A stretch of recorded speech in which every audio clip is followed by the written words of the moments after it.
5 പേരുടെ ശരാശരി തൂക്കം 45 കിലോഗ്രാം. ഇതിൽ നിന്നും 50 കിലോഗ്രാം തൂക്കമുള്ള ഒരാൾ പോയി പകരം 40 കിലോഗ്രാം തൂക്കമുള്ള ഒരാൾ വന്നു എങ്കിൽ പുതിയ ശരാശരി തൂക്കം എത്ര? ഓക്കെ അല്ലേ? അപ്പോൾ നമുക്ക് ആ പുതിയ ശരാശരി തൂക്കം എത്ര എന്നാണ് കണ്ടുപിടിക്കേണ്ടത്. ഇത് നമ്മൾ സാധാരണ ചെയ്യുന്നത് നമ്മുടെ തുക കണ്ടുപിടിച്ച് ചെയ്യുന്ന മെത്തേഡ് ഉപയോഗിച്ച് ചെയ്യുന്നത് എന്ന് വെച്ചാൽ 5 പേരുടെ ശരാശരി തൂക്കം 45. ഇതിൽ നിന്ന് തുക കണ്ടുപിടിക്കാൻ 45 ഗുണം 5 ചെയ്താൽ പോരെ. 45 ഗുണം 5 ചെയ്താൽ നമുക്ക് എത്ര കിട്ടും? 225. ഇതാണ് 5 പേരുടെ ഭാരങ്ങളുടെ തുക എന്ന് പറയുന്നത്. ഇതിൽ നിന്ന് 50 കിലോഗ്രാം തൂക്കമുള്ള ഒരാൾ പോയി, അതായത് 225 നിന്ന് 50 കിലോഗ്രാം തൂക്കമുള്ള ഒരാൾ പോയി എന്ന് പറഞ്ഞാൽ 225 മൈനസ് 50 എത്രയാണ്? 175.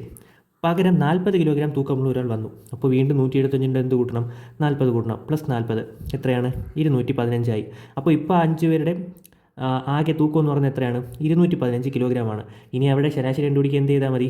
ഈ 215 ഡിവൈഡഡ് ബൈ എണ്ണം എത്രയാണ്? 5 പേര് ആദ്യം ഉണ്ടായിരുന്നു, ഒരാൾ പോയി, വീണ്ടും ഒരാൾ വന്നു. അപ്പോൾ എണ്ണത്തിൽ മാറ്റമില്ല, 5 തന്നെയാണ്.